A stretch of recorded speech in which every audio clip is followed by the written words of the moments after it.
Hi, my name is Steven Thrasher, and greetings from Kampala, Uganda. In the summer of 2020, it was my great honor to interview the activist, writer, and journalist Alice Wong for my book, The Viral Underclass. I spoke to her for about 70 minutes. I was in lockdown in Brooklyn, New York, and she was in lockdown in San Francisco, California. And the interview was so inspiring to me that the opening words of my book are actually drawn from this interview, and Alice is written about throughout the course of my book. Like many of you, I was deeply heartbroken to learn the news just yesterday that Alice had passed away, and I'm filled with equal parts gratitude and sadness at this news. However, I'm also deeply inspired by the enormous, rich archive that Alice has left us in her written words, in her memoir, and in 3 books that she edited, as well as in a trove of digital treasures that she has left us. And it is my honor to help add to this archive a little bit by making the 70-minute interview freely available for anyone who would like to use it for any purposes that you see fit. I just ask that you please credit that I conducted the interview with Alice in the summer of 2020, and I thank you very much for your interest in her work and for the ways that you have, and I think probably will, continue to amplify her message.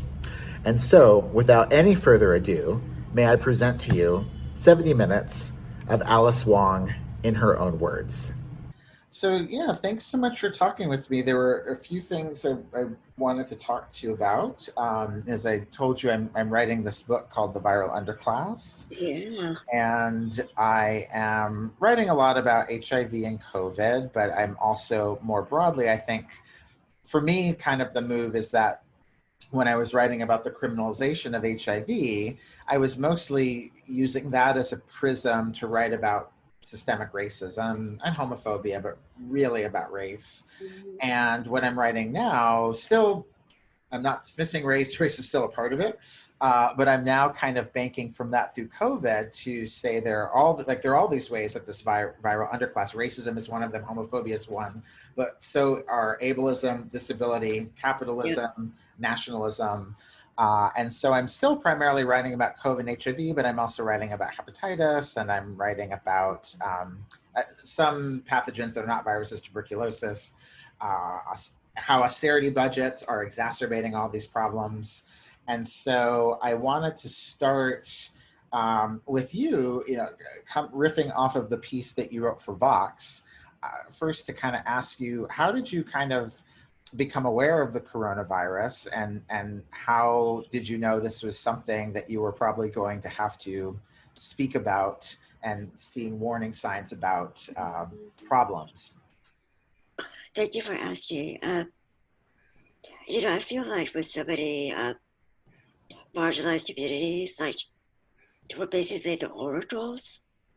We're the ones who see shit before it happens. I mean, again, this is not due to you, but like, Yeah, I mean, you can talk to me, and I'm going to ask you things you yeah, probably think I know, no, just to no, have you yeah, on record. yeah, absolutely. And I mean, as you probably know, election night 2016, everybody was like, oh, maybe it won't be too bad. Maybe let's give this guy a chance. And black women, black folks were like, hell's no. Queer people were like, hell's no. Like, disabled people do. This is the beginning of an all out assault. And again, this wasn't like overnight, right? It didn't happen overnight. And this is part of the larger forces that are actively trying. I mean, it's not a hyperbole. These are part of the larger forces that are trying to, kill us.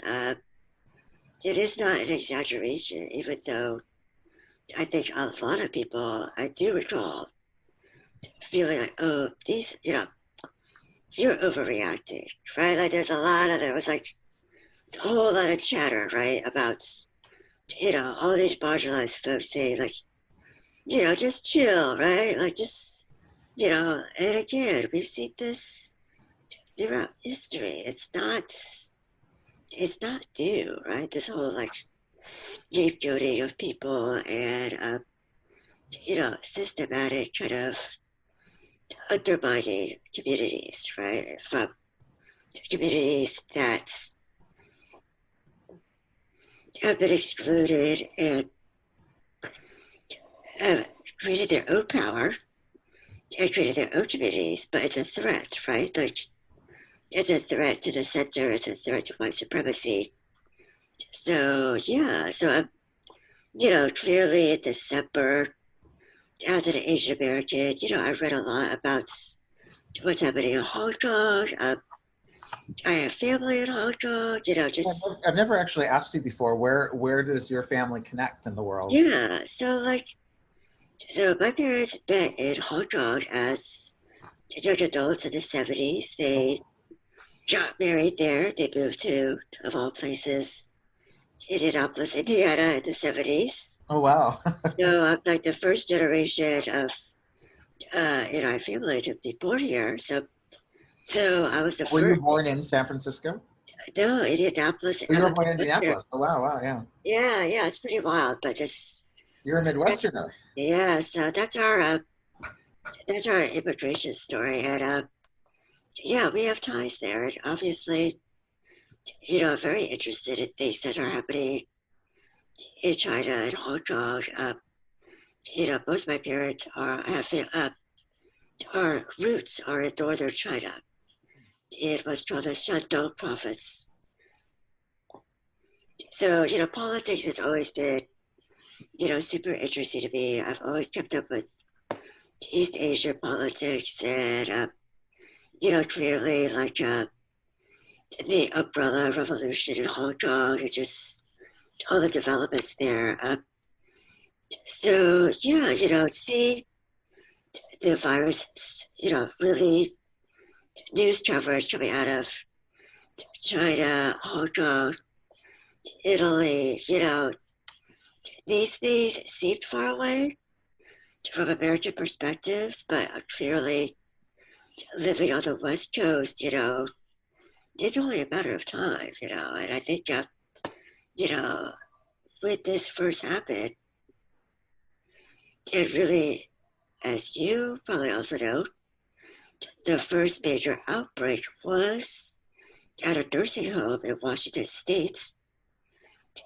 Again, this is another disability thing where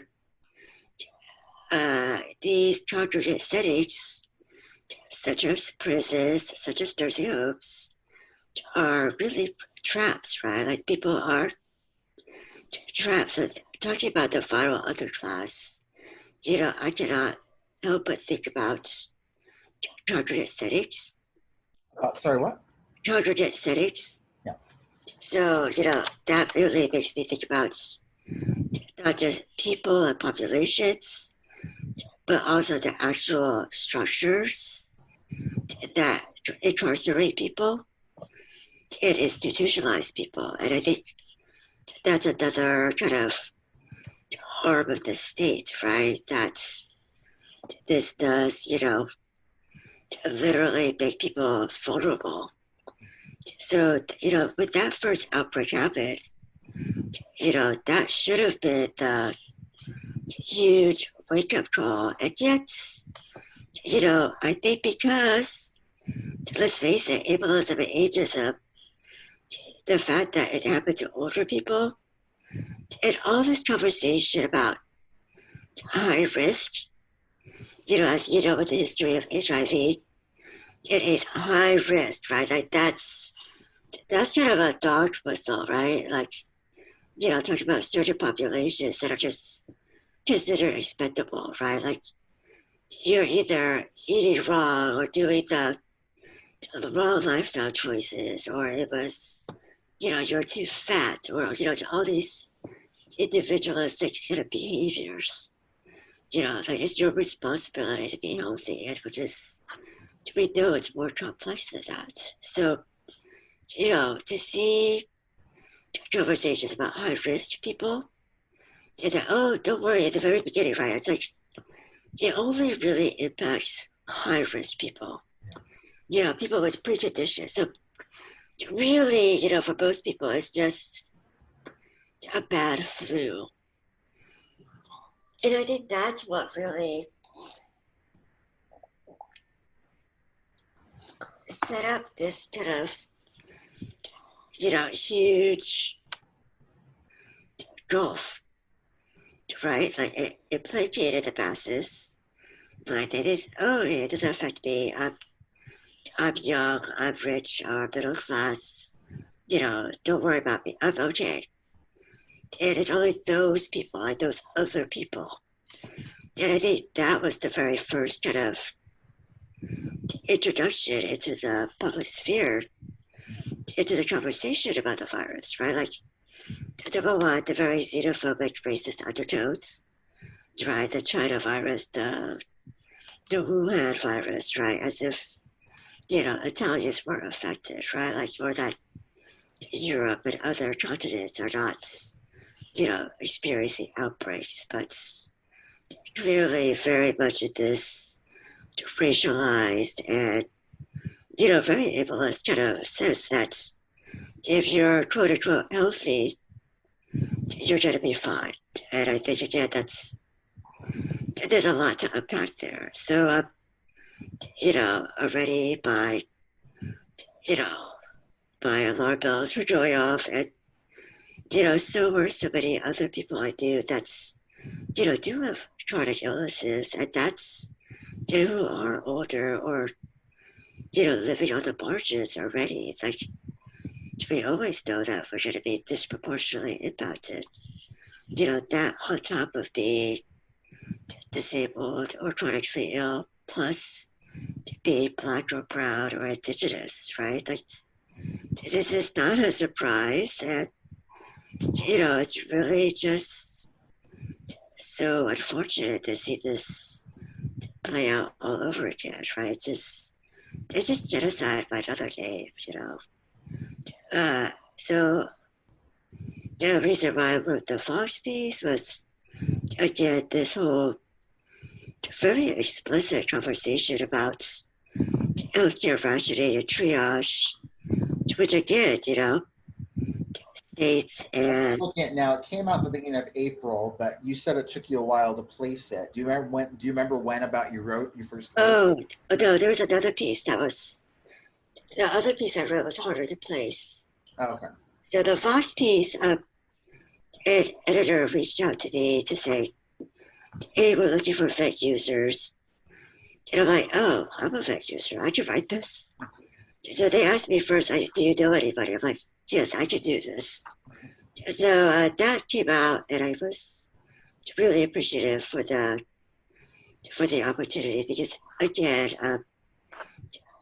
you don't get, especially in our kind of what we consider, mainstream media, you don't have columnists, you don't have disabled reporters who are really, as many that should be, really reporting on this, really centered on our population. There's some out there, but really the disparity is huge. And, that's another kind of pet peeve of mine in terms of all these conversations about diversity in media. That's another story. But, I thought it was really important, not just because I'm disabled, but because as a vet user, suddenly everybody's talking about ventilators, right? Like, it's just ventilator this, ventilator that. And it's just, it was really kind of weird to see because clearly people didn't understand the lived experience and what a ventilator, I'm sorry, you said they didn't understand the what experience? the lived experience, right? Like, how many times have people actually talked to somebody who actually relies on it every day? Because, it's not just a thing you take on and off. It's, it's a part of my body. And the fact that states and healthcare systems were creating guidelines on, well, read like New York State's had already guidelines on the books saying, if push comes to shove, we will take your ventilator if it needs to be allocated to somebody else who's more critical. And, for a long time, there's been a lot of scholarship on quality of life, especially in healthcare research and also disability studies. So much of that is weighted on, non-disabled biases about what lives are worth saving. And they're using measures that are incredibly, rooted in kind of deep-seated ableism, right? Like that, you count the number of, you know, like the criteria are really kind of artificial and they take away from a lot of other factors that play into somebody's wellness. I mean, you know, I do on paper look really horrible in terms of my health, but I have like a fantastic, rich life. And like, I think that's what's really scary about not just capitalism, but in particular, the medical industrial complex. So, that to me is the big story is through this pandemic, we're seeing how it never served a lot of people to begin with.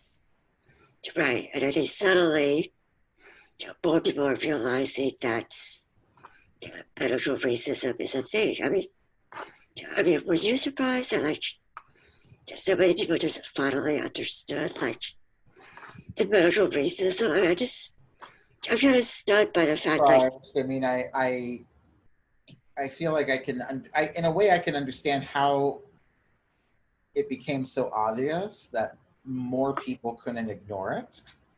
One thing I wanted, to ask you, and you're already touching on some of this. Of course, you have a very full, rich life. I've thought oftentimes of when I started reading you, I thought of one of the first activists I ever knew was a woman named Bev Edmonds who worked with my father. My father worked on anti-apartheid campaigns. This is all before the internet, so it's very lonely. It's Reagan's America, and they would go and table together, and people would yell at communist, terrorist at them. She was in a wheelchair and in disability. And when I first started reading you, which was when I was also in grad school, I'm forgetting whose book it was. Maybe it was Sue Schweck's book, but reading about like one of the transgressions of disabled activism or or any kind of assistance from the state was when people would like use that time to better the conditions of other marginalized people. That's one of the things they hate the most. They don't want anyone having any time. And so I think this pandemic has really scrambled that. We've seen how much time is bullshit. How people do their jobs is often bullshit. And we've had all this more time, then people were agitating and, rioting and protesting. And that's the thing I think that often scares them the most, is that people could have a rich, full life doing meaningful things that are not kind of sidelined by bullshit, which is often how they want us to be spending our time. But what I wanted to ask you is as you were starting to see these state guidelines, I first saw them, I don't know where you did, I first saw them, I think in Italy before rationing kind of guidelines, and then here, and then you had people explicitly, very, very explicitly using eugenicist talk, letting go of grandma, people, Rahm Emanuel's brother's name I'm forgetting right now, who's saying it's not worth living after 75. What do you think is it that gave them a sense of comfort to be able to speak so explicitly in eugenic terms when this pandemic came out, without dog whistling, just very directly saying the things that you were reading about, that you wrote about in the Vox piece? Why do you think they felt able, I think in a different way, not to say one is better than the other, like they don't say exactly the same things about Black lives not mattering, like they code it in certain ways. But here it was just like very explicit. It was explicit to me. I'm glad that you also thought it was explicit, but I think it's really interesting that it is eugenics, but nobody really said eugenics. And I think like, again, this is a term that people think about World War II, right? Like they think, oh, like that's, the battle days or the early the No. early 20th century, right? Like all these Americans, like, the American eugenic, movement. They're like the bad old days, right? Like, no, it's not. It's absolutely like today. I think one of my theories, and I don't know if it's true. I think it's true, but the way people are so comfortable and blatant about it is that we're not humans to them. I mean, it's really simple. It's like we're not seen as humans with the same desires and agency and power. And the other thing, when you treat people as non humans or objects, is that we're not a threat. I think that's a huge thing, right? If we were considered a threat or somebody that's part of their constituency or part of their communities, they would think twice before doing that. So I think this also speaks to this very much this American notion of individualism, right? That we don't see how we're all tied in together. And that it's so much easier to create the other, I think that's a lot of what's happening, that grandma is, oh, like they had their life, they had their time, or that's, people who are sick, their lives are better off dead. I mean, that's a very real sentiment that's, has already been pervasive. That's a life without a chronic illness, a life without disability. Like death is a better alternative. And that's also been very explicit. And you can see this also in the popularity of, physician-assisted suicide. Mm. So these are different strains of very similar patterns, and they all speak to the same kind of attitudes, right? Like, I mean, we've seen, these kinds of discussion for decades and legislation, right? Various states have been, passing physician-assisted suicide with the fact that, all these disabled people arguing about slippery slopes. They're just so they're being over dramatic. But when it's your life on the line, and when you have abuse that does happen, right? There's exploitation. We know exploitation happens. We know under capitalism that profit is a driver for a lot of these conditions. We know this is going to happen. We know this is going to be used to save costs, to get rid of people that we can see as burdens. And I think, again, we're not seen as humans, we're seen as burdens, and we're not a threat to their well-being, to their comfortable lives. I think those all contribute to these very explicit kind of sentiments that are very popular, right? Lots of people, because I think what disability does, just like getting older or being sick, it just scares people. People are really divorced from this sense of mortality. And we are living reminders that humans are not invulnerable, I think that's really a lot. So many people are just in denial, right, about the realities that we're all going to die and that anything can happen to any of us. But we have to keep up this fantasy. And if you're not part of the fantasy, you're going to be the nightmare, right? If you're not part of the if you're not willing to play into this fantasy, we're going to make you the nightmare. And the nightmare is all these people gobbling up resources to write, like, this whole, like, idea of the underclass. I mean, you look at the last 3 years, the outright assault on the poor and the safety net, it's all hand in hand, right? Right. All these, people just slashing, benefits, slashing food stamps. It's all part of the same thing, that we are kind of attacking these people who are useless eaters. I mean, it's pretty much the same thing in modern terms.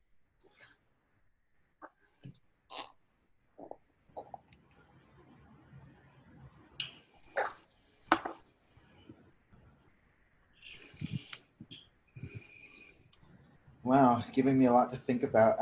I think I'm going to put your interview in a chapter. I might have part of it in the conclusion as well, but I think I'm going to put it in a chapter about disability and disposability.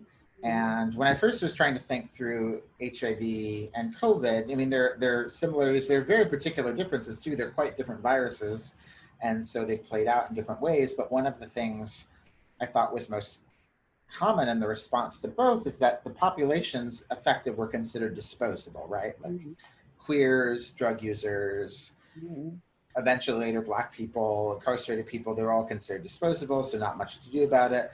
And then, of course, there's more interest in COVID because it's casually transmitted, but then the more it's understood who's harmed, who's most likely to be harmed, who can have a whole chapter on who can get prophylaxis, who can get benefits or not, who can social distance. That creates a lot of the difference in the response, and the populations are considered disposable. And in this chapter, I'm writing about the death of the closest friend of mine who's died of COVID, who was an editor of mine. His name was Ward Harkavy. He was my editor at the Village Voice. And we just noticed he wasn't on social media. He would post multiple times every day. And so eventually we tracked him down. He was in the ICU, but not with COVID. He'd had a tooth extracted and it had gotten infected, very badly infected. So he was in the ICU, and we were trying to figure out, he only had one brother and he was far away, and we're trying to figure out how to get him a home aid, and it wasn't possible. And so they put him in a nursing home, and that's to recover after he got out of the ICU, and that's where he got COVID. And so, you probably know here in New York, they sent 6,500 people to recover rather than on that damn hospital ship or the Javits Center, or any other places where they had beds where they could have created recovery sanatoriums. And so I'm thinking about like how aging is just considered a kind of, it's a kind of ableism, kind of disability, and then it's compounded by the fact that in US culture, more than other countries, we already put the old people out of sight in these places. So we don't have to, as you said, we don't have to think about them reminding us of this fantasy. But it's confounding and frightening how, like, we're all gonna, if we're lucky, we'll all end up in that position eventually. And yet there's so little empathy, I think, broadly in society for bodies aren't working perfectly. Yeah, absolutely. And I think, again, one of the biggest misunderstandings is that nursing homes aren't just populated by old people. Like, there are people, because of their,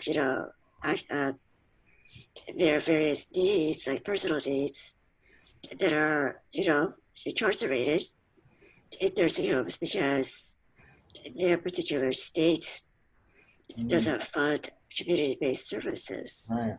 And I think this is, again, what's really enraging, that for a lot of states, 40% of COVID deaths have taken place in nursing homes.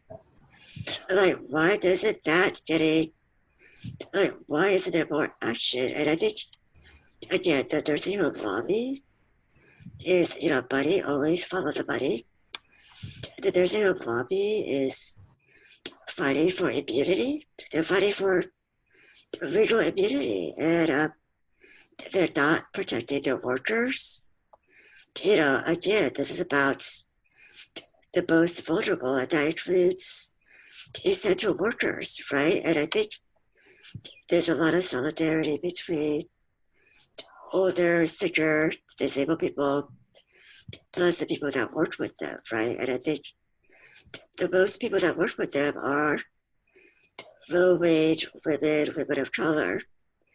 They're not getting protected. And we've also seen how medical, healthcare professionals are also objectified, right? Like as heroes, as angels, and like as if they're making a sacrifice that really should not have happened in the first place. That's another huge thing too that we just gloss over, clap for these nurses and doctors. But really we should be like, burning shit down because they should have never gotten to the place to where they have to make their own PPE, right? Or they get in trouble for buying their own PPE, right? This is not the right way to think about essential workers. But yeah, I mean, the fact that for a lot of states, they weren't doing mandatory testing in nursing homes or other congregate settings, and that they weren't even doing data collection, right? Like it wasn't. So I really do think the numbers are just to the tip of the iceberg. Like we don't really know. We don't really know the real cost, right? I think the number of deaths, because I think a lot of them are undercounted and delayed, and just deaths that are seen as because of XYZ, probably COVID related, but just the numbers are juked. The stats are juked, and yeah, I'm just super disturbed by that. And again, this is all structural, right? We live in a system that supports institutions more than community-based living. And this is again part of this larger, more complex conversation about freedom, right? About who gets to be seen, who gets to be in public, who gets to participate, who counts, right? Who counts? It should be everybody. I mean, that's the party line about America, right? Like everybody counts. No, that's not true. Everybody doesn't count. I mean, if you look at that, if you look at people uh, who have been incarcerated, they don't count, right? They don't get a vote. They don't have the same rights. There's a lot of people that do not count in America. And I think that's the real underclass, right? Like, who really gets to belong? Who really gets to be counted? And it's about being visible, right? Like being part of the community. And yet there's been so many very explicit barriers that really actively prevent people from being part of the community.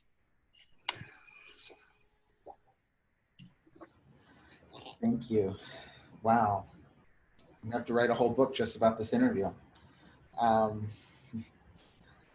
Tell me, so you use a ventilator, and it's something that's, I don't know what you actually call the hardware on your face, but it looks like a mask.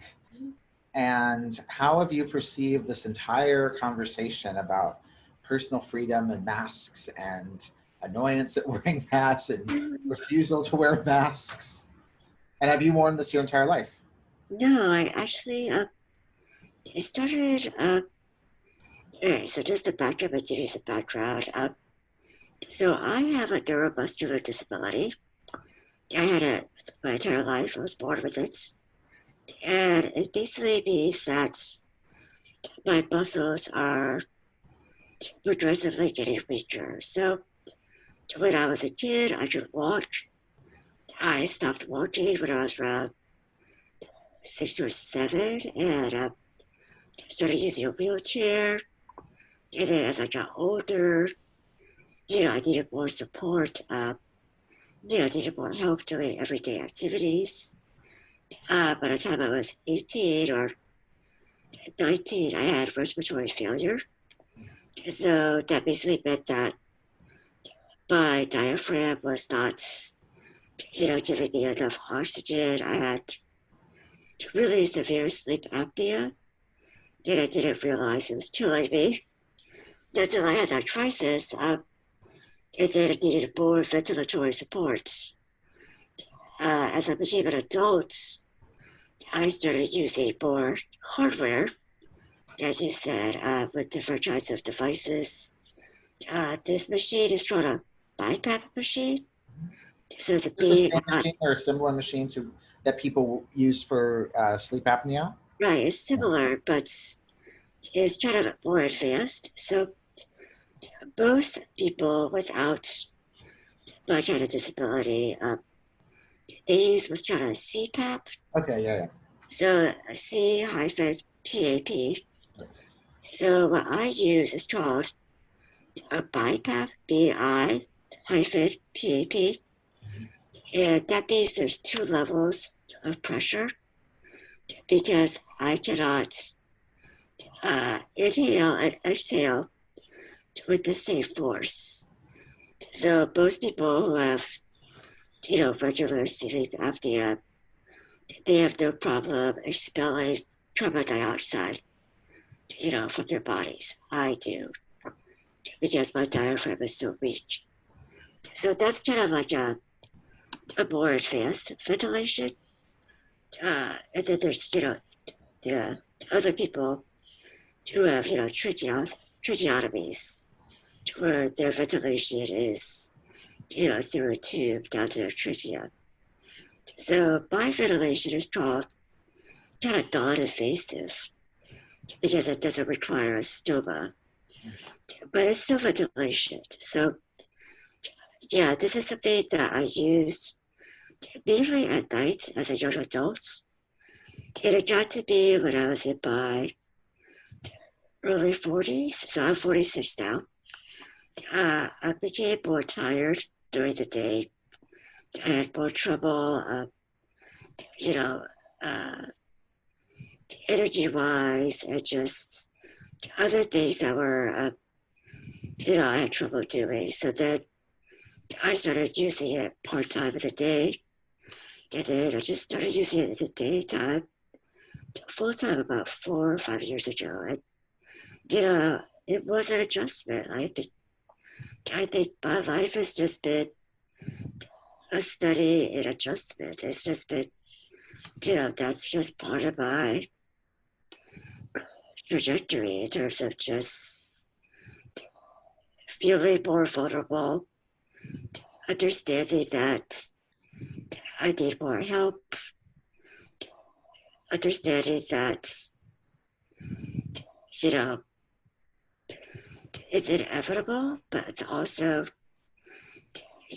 just part of my life, and that it's not a failure. I think it's just so easy to think about, to be angry about this, or to be angry that your body's failing. And, I just think of it as my evolution, it's just another stage of my lifespan. And I think that's, again, this is what disabled people know about their bodies is that, you know, things are unpredictable sometimes, and that things are not always work in your favor, but you have to find ways to be innovative and really learn how to survive. I think that's one of the things that's super cool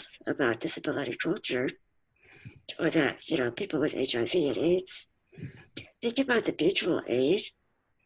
I mean, just the brilliance, right? Just the creativity of people creating homes, creating networks, creating families to really keep us thriving, right? It's not just about survival, it's about thriving.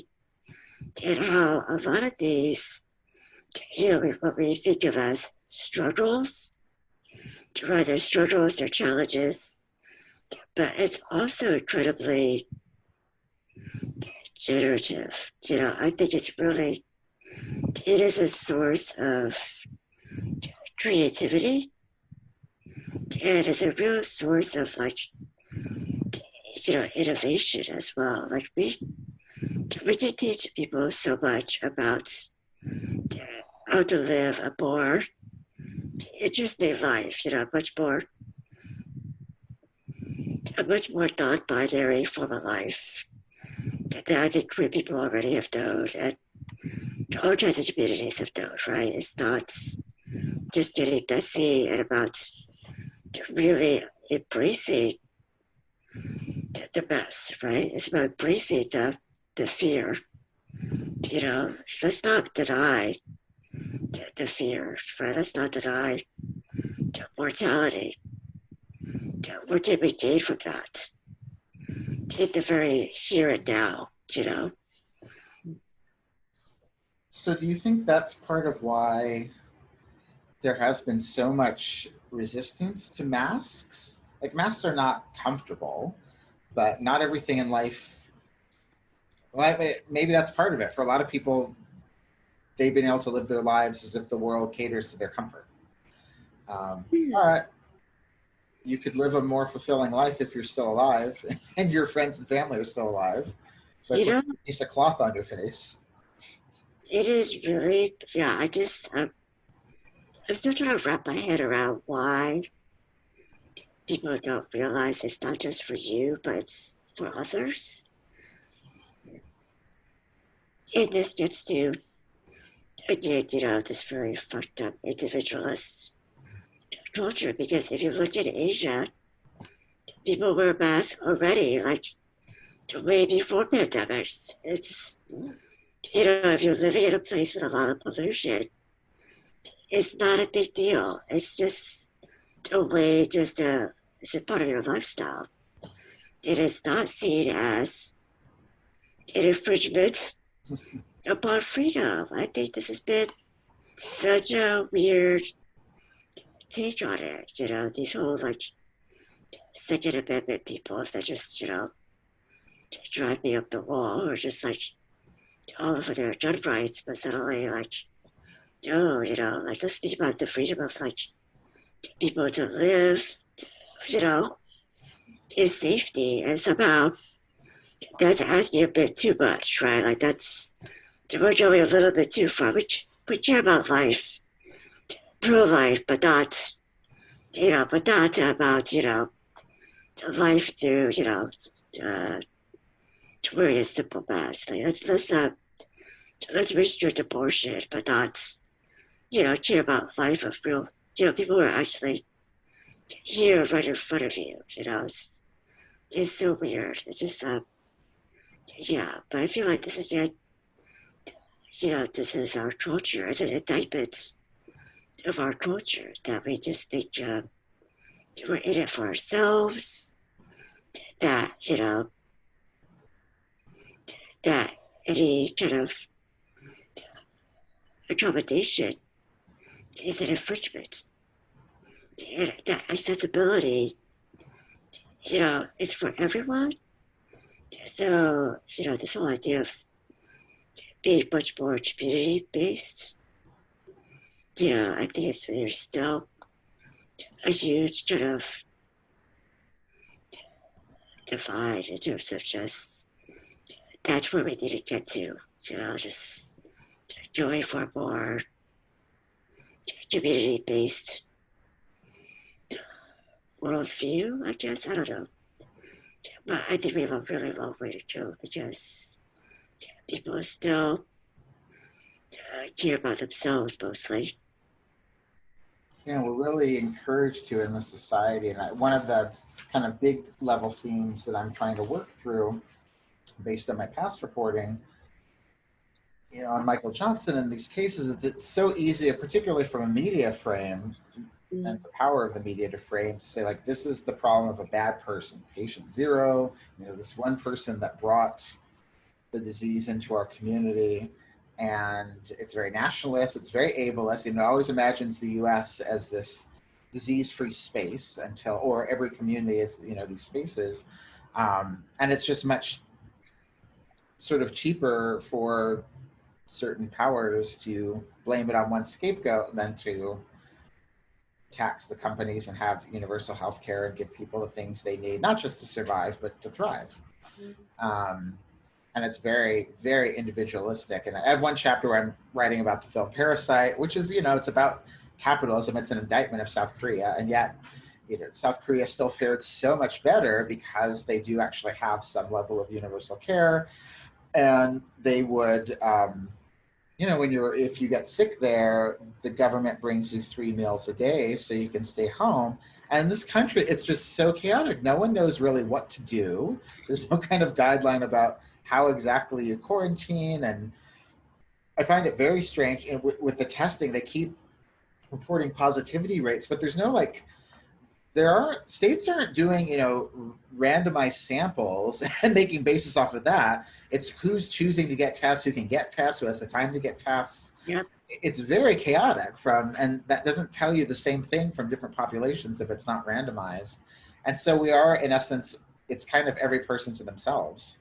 And I think that's why we don't do the full scale until much later, until it's too late. Again, I think for a country that's considered, the leader with so much wealth, the fact that we don't have the infrastructure, that we don't have the leadership, there's absolutely actually no excuse for that, because we do have the resources. I think that's the thing, that we're not utilizing the resources, and we don't have the political will, right? Like, this is a political and moral failure.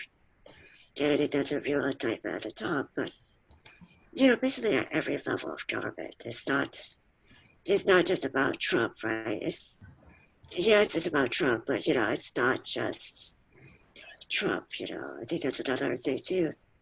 Yeah, I'm dealing with that a lot in the book too. I mean, sort of the liberal carceral state is a big reason why we have one of the biggest drivers of all of this, which really started through Clinton and Obama and Cuomo and Newsom and London Breed. All these people, they're not dealing well with homelessness or incarceration as the driving forces of these issues. And I think until we can admit that we can't just blame Trump, or again, that this crosses parties and continues on, because lots of people at the top benefit. Yeah, and speaking of Sue Schweik, in her book on the ugly laws, I mean, this is again about the undesirables, right? Like, there's such a don't ask, don't tell kind of policy about, we don't want to see homeless people. We want to punish people and incarcerate them versus actually doing the harder work, right? About restorative justice, right? That's more accountability. Like, nobody wants to really take on that kind of difficult work that doesn't require prisons. Those are the harder things that no elected official would ever put on their platform, right? And I think, I don't know if you have room in your book, but I think the one thing that's great out of this pandemic is the sense that, number one, it really put another spotlight on Black Lives Matter, but also about abolition. Yeah. I feel like this is, if there's any good coming out of this, is the fact that these structures should have, we need a reform is not the answer if we really want to make a change. And, that to me, abolition applies to not just prisons, but nursing homes, detention centers, juvenile facilities, ICE facilities, just, every type of congregate setting, asylums, right? Like there's still psychiatric hospitals that, coerce people into treatment. I mean, this is where, why can't we have solutions that are rooted by the actual people, right? Like, that are in the community. It's because they're undesirable. They're just, people don't want them in their neighborhoods, right? Like, they're scared. They don't want to see homeless people. They don't want to see mentally ill people. They don't want to see, scary older disabled people, scary brown and black people, right? There's all this weird sense of safety that's very much coded in class and race and all that stuff. Yeah, I'm going to try to, in the kind of the body of the book is parsing out these different ways I think this viral underclass is made. But then in the end, I am trying to end on a hopeful note that what I found really beautiful in this year, it's the first time in human history that the whole planet is kind of going through the same thing at once. And so there's a lot of generative possibilities in that. And I do feel, coming out of ACT UP and other activism you've done, but there is a completely new sense, I think, broadly of a new politics of care, mutual care and connectivity. And I think that's why we saw, more than 20 million people out in the Black Lives Matter protests and whatnot. So that I do feel a little positive about. One of the things, I'm writing about viruses in a number of ways. And one way I think they are good, is that they expose the myth that you and I are completely discrete, separate human beings, right? Like we could think of ourselves, inside each of us, there are trillions of bacteria and viruses and all these living things together.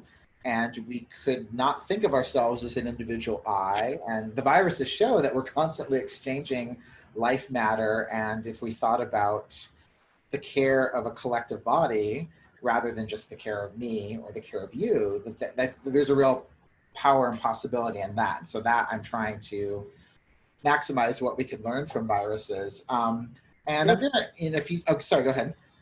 I was going to say that to extend your metaphor further, I would say the world is one big petri dish. It's basically, that's what it is. We're in the same soup. We're exactly in the same soup and open to the exact same things. And I think, this is about the invisible connections that are swirling around us, like in the air, in our atmosphere, just through our words. I think that's another thing too. Yeah. I think about our words, our actions, all the things. I think about words a lot, and how completely naturalized it is become to say he got me sick, she got me sick, have the blame and constantly in language is. Yeah, the rhetoric is fascinating, and I think these are all these sort of invisible connections that are they're just not seen as clearly, even though I think people feel it. Right, we feel it, but it's hard to articulate it. And how do we articulate it in a way that's grounded in love, right? Like that's, it sounds corny, right? But it's really about how do we ground it in care and love for one another. And I think that's, for the hopeful aspect, I do think about the future. And I do really just hope that, people will see what we went through, hopefully learn from it, and just, think about ways to really open things up. And I think, we have to keep aiming toward the future. Not just about right now what's in front of us. Yeah, clearly, things are bad, but also like how do we work toward that goal? I think liberation is just like, part of that idea, right? Like, how do we really create freedom for everyone? And I think I don't think that's part of the whole interdependence. This whole idea of it's not a bad thing to say that we're interdependent. Like this is actually, it shouldn't be radical. I just, it should not be revolutionary to say that we're in this together. I just don't really, I hope that that's the case, but like, it shouldn't be revolutionary. And yet, this is where we are. A couple last quick things, and I'll let you go. And I'll ask other people this question too. So however you answer, it's fine. If you don't feel comfortable answering it, it's fine. But do you think that viruses cause disability? Do you think of viral transmission as a form of disability, or is creating a form of disability? Definitely. I think but disability is a lot more than just a virus, than an illness or impairment. Disability is a lot of things, but there are quite a few people with, for example, there's one particular virus that causes myalgic encephalitis that's very much similar to this phenomenon we're seeing of people recovering with very long-lasting effects after COVID. We're actually seeing from people in the chronic illness community reporting that this particular virus is actually triggering and, stimulating multiple diagnoses. So I'm going to share an essay I just read. Mm-hmm. So I don't know if you're interested in this. Like, you clearly have a lot to write about, but there's another whole generation of, long haulers. Of what? Long haulers. LONG HAULERS. Okay, yeah. These are people that are surviving with permanent complications after COVID. Yeah. Right, that this is a whole new class, a whole new community, and it's caused by the virus, right? And it's actually creating new disabilities in people, right? Like we've seen this virus is actually triggering other reactions in the body. So that's another whole story. Yeah. I think about this whole new group of people with lifelong chronic illness and, disabilities. That's, again, part of this understanding of cures, right? That, gosh, surviving COVID is one thing, but it doesn't mean that people are going to be fully recovered, right? Like there's a whole range of people living with after COVID that's pretty substantial in terms of major changes in their life. And that really needs to be reckoned with, right? There's going to be a whole lot of people with all kinds of needs that, my goodness, it's going to be really changing the world, I think. And I guess, thank you. And the last thing I want to ask you was, what is your relationship to viruses? How do you think about them? Do you think of avoiding them? Do you think of coexisting with them? And has that shifted at all this year? Yeah. Well, I always do that. Like any person, viruses, they can be innocuous. We can have them without realizing it. They're part of our biodome, part of our bio, what is it called? I completely forgot about biomes. But, but also I know for a fact, Stephen, that if I get COVID, I will die.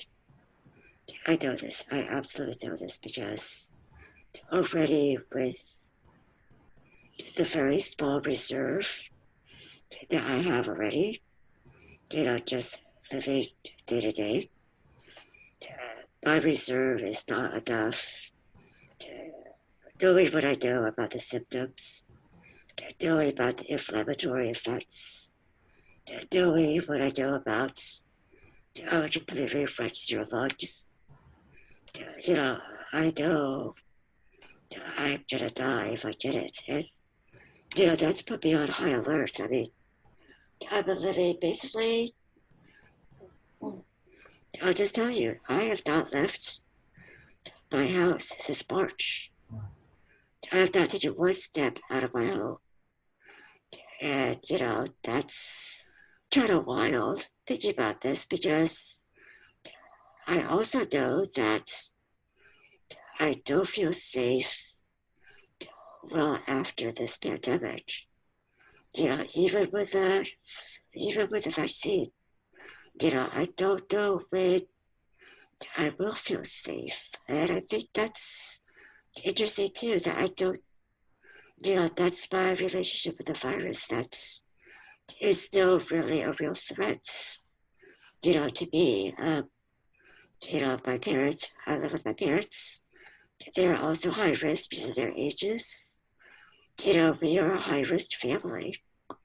And we're doing all we can to stay safe, but at the same time,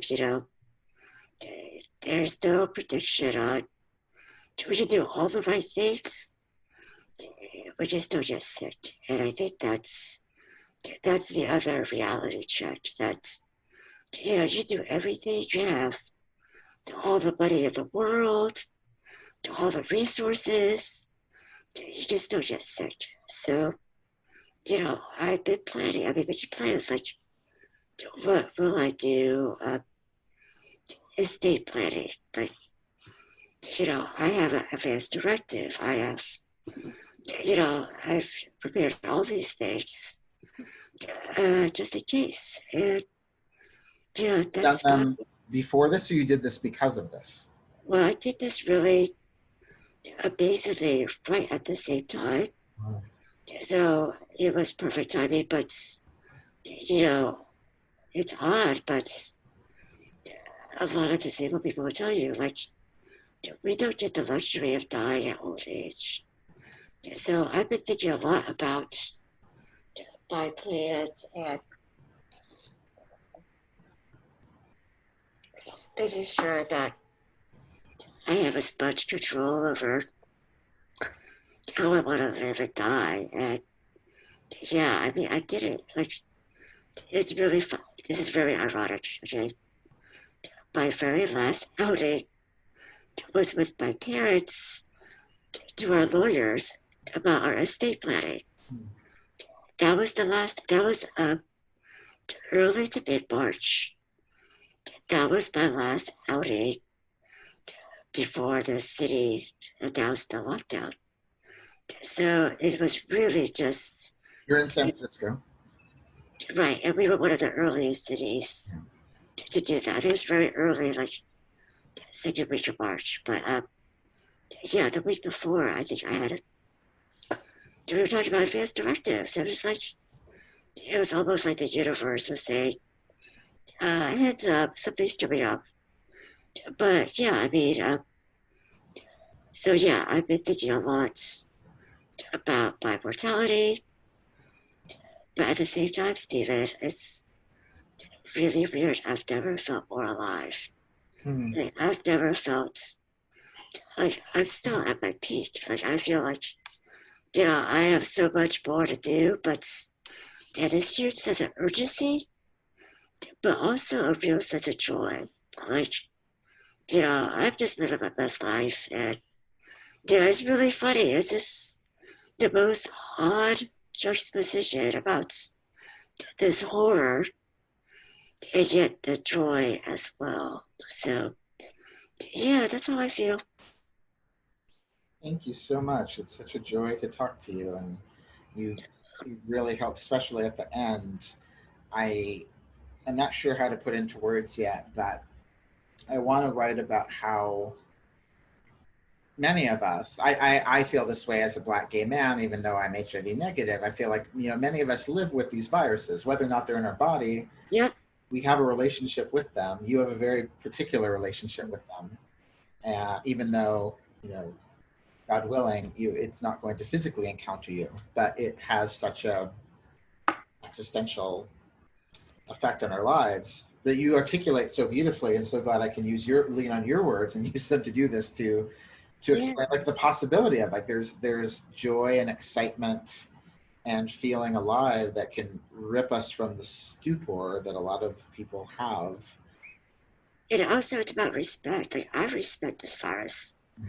You gotta give props to the microorganisms, because if it's anything that showed us humans are as frail as any other organism, but gosh, viruses, respect to viruses. Like, what an almost superior organism. I mean, they are pretty ingenious, and if you don't respect the virus, you can't figure out how to like to deal with it. You have to deal with it, and if you don't, Go ahead.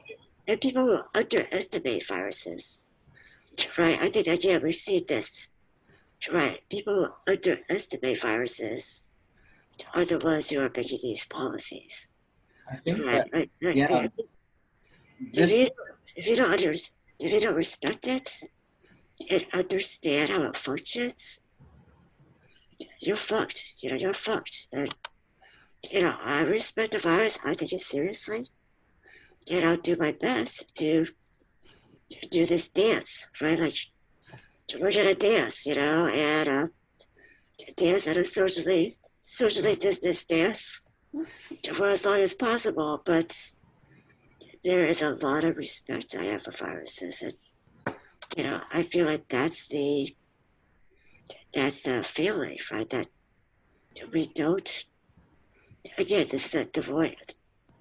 This is an anti-science society. Yeah. And we don't have that understanding. We don't have the grounding or respect for other life forms. Such as, viruses are as real as a puppy or other mammal, right? Like, I think just because we can't see them doesn't mean they're not there.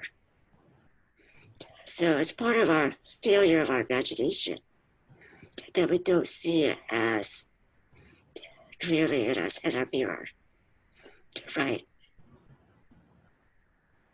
Wow, thank you. Yeah, that I might use in the introduction.